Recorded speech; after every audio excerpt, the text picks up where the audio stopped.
आज तो बड़े दुख की बात है, सर्वोच्च न्यायालय में, सुप्रीम कोर्ट में प्रधान न्यायाधीश के पद पर बैठे हुए सिर फिरे लोग, धर्म संस्कार और सदाचार से शून्य लोग, मानवता से रहित लोग, भले ही अपने को बुद्धिजीवी और बड़े पंडित विद्वान अपने को मानते हो, समलैंगिकता के समर्थन में न्याय दे रहे हैं।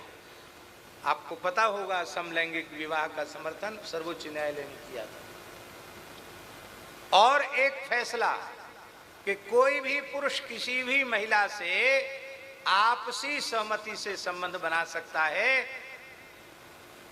कानून की दृष्टि से वो अनुचित नहीं है। कोई भी स्त्री किसी पुरुष से संबंध अपनी आपसी सहमति के आधार पर बना सकती है, उसमें न्यायालय का कोई प्रतिबंध नहीं है। अरे भाई, तुम सर्वोच्च न्यायाधीश के पद पर बैठकर ऐसे निर्णय सुना रहे हो, कितने कल्पों तक नरकों में तुम्हें पड़ा रहना पड़ेगा, इसकी परवाह नहीं है तुमको। ये धर्माधिकारी के पद पर बैठे हुए लोग इतना घोर अधर्म कर रहे हैं। सबको सजा है पर इन्हें सजा नहीं है। वकीलों का उग्रवाद अलग है, जजों का उग्रवाद अलग है।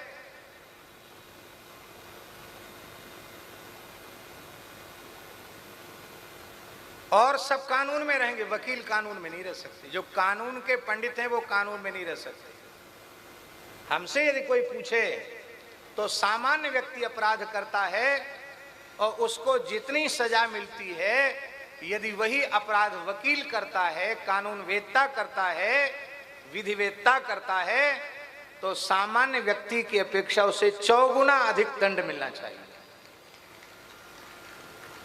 और वही अपराध यदि कोई जज करता है तो उसको 10 गुना दंड मिलना चाहिए। सामान्य व्यक्ति से 10 गुना अधिक दंड मिलना चाहिए। लेकिन न तो दंड के दायरे में वकील हैं, न दंड के दायरे में बैरिस्टर हैं, न दंड के दायरे में जज हैं। कोई दंड के दायरे, गरीब आदमी दंड के दायरे में।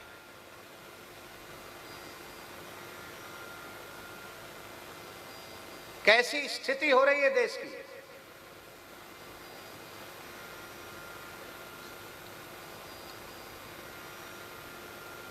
कोई प्रदेश सरकार किसी कानून को बनाती है, पास करती है और स्वीकृति के लिए राज्यपाल और राष्ट्रपति के पास भेजती है कानून बनाने के लिए।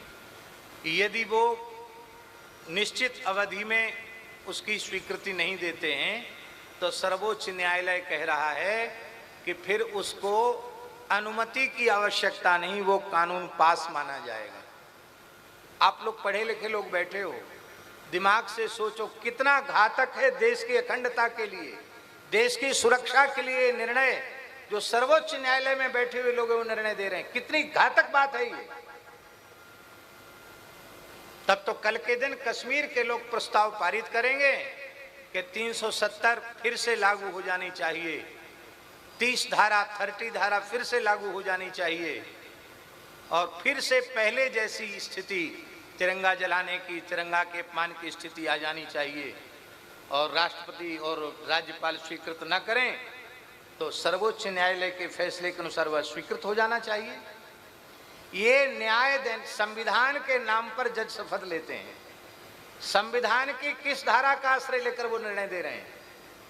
दुख की बात तो यह है कि सब के सब नास्तिक कम्युनिस्ट विचारधारा के लोग वहां तक बैठे हुए हैं। योग्य व्यक्ति वहां तक पहुंचता नहीं। ये लोग ही मिलकर आपस में चयन करते हैं।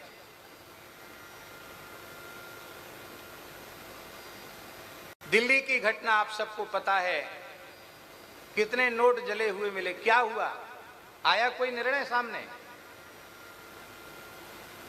इतनी गंदगी देश में व्याप्त हो चुकी है कि इसकी सफाई की जरूरत है। भगवान करें जैसे अच्छे समर्पित राष्ट्रभक्त शासक इस समय हैं, ऐसे लोगों का शासन, ऐसी विचारधारा के लोगों का शासन पूरे देश में बहुत लंबे समय तक चलाने की आवश्यकता है। तब ये सफाई धीरे धीरे करके हो। अभी भी कुछ बहुत ज्यादा परिवर्तन नहीं है, अभी भ्रष्टाचार कम नहीं है,